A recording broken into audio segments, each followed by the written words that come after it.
Joining me now, Brett Velicovich, national security analyst and Fox News contributor. He's been to Ukraine many times since the war began and was with the U.S. military in Iraq and Afghanistan. Brett, good to have you here. What's your takeaway from what you heard? What jumped out at you from this news conference that just ended moments ago? Well, for me, this $50 billion from the G7, it's a historic agreement. It intensifies pressure on Russia, and the move sets a precedent for how international law can work to address state-sponsored aggression coming from Russia. And I just returned from another trip to Ukraine this week, and it's clear from my conversations on the ground that those soldiers in the trenches, they need international support more than ever. And we as Americans are supposed to be the beacon of that international support in defending democracy. And other countries, they tend to follow our lead, which is exactly why we can't just walk away from them. You know, the Ukrainians, they're significantly hurting for manpower, materials, money to really effectively defend their country. And they've got this underlying fear of it all going away. I get asked this question a lot, as I'm sure many other Americans there do.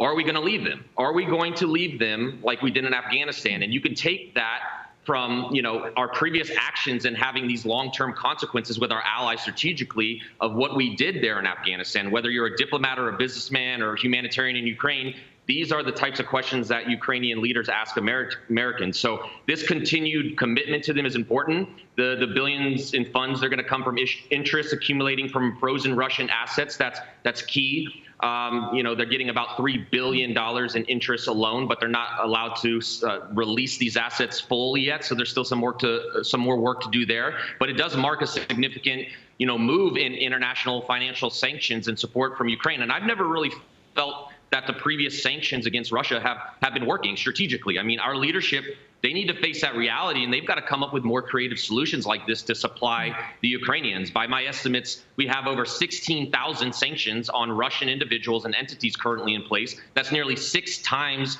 the amount compared to before the full-scale war began. But yet Russian banks, their military industrial complex, they've adapted. They've developed workarounds to evade it. Absolutely. So by reallocating these Russian assets, it really sends a strong message of deterrence and the consequences of violating these laws. I want to put a couple maps up for everybody at home. The first one is June of 2023, and the next one is the current map. This is May of 2024. These are from the Institute of the Study of War.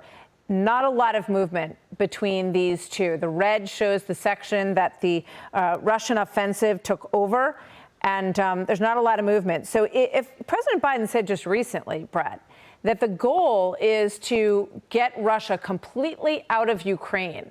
And when I asked John Kirby about that, he said, yes, that means Crimea, Donetsk, Luhansk, all of it out of Ukraine. So that's what victory looks like. How long, how far away are we from that? And are we giving them the weapons that they need to achieve that in a timely manner or a more timely manner, which would be great? There's a lot of people dying in this war.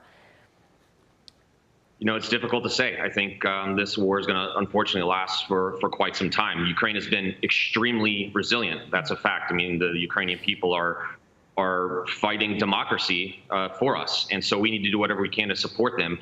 We need to provide them with more weapons. We need to provide them with more capabilities and support this long-term regional stability and security. And I think this financial support does that. It also potentially helps create these more diplomatic efforts to start and look for some peaceful resolutions to this conflict, encouraging Russia basically to maybe engage in some meaningful negotiations to hopefully stop this war.